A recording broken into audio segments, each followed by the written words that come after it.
আল্লাহ তাআলা যদি দয়া করে আমাদেরকে মাফ না করে, আমাদের বাঁচার কোনো উপায় নাই। আপনি কি ভেবেছেন আপনার নামাজ দিয়ে আপনি জান্নাতে যাবেন? আপনি তাহাজ্জুদ গুজার, সেজদা দিতে দিতে কপালে দাগ ফেলেছেন, এটা আপনারা জান্নাতে নেবে না। আপনি এলাকার সবচেয়ে বড় হাতেম তাই দানশীল, এই দানের ভরসায় বসে আছেন।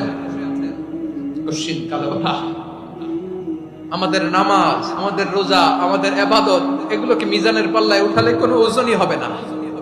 তবে আমাদের একটা কৌশল জানা আছে, আমরা আল্লাহর রহমতের ভিখারি।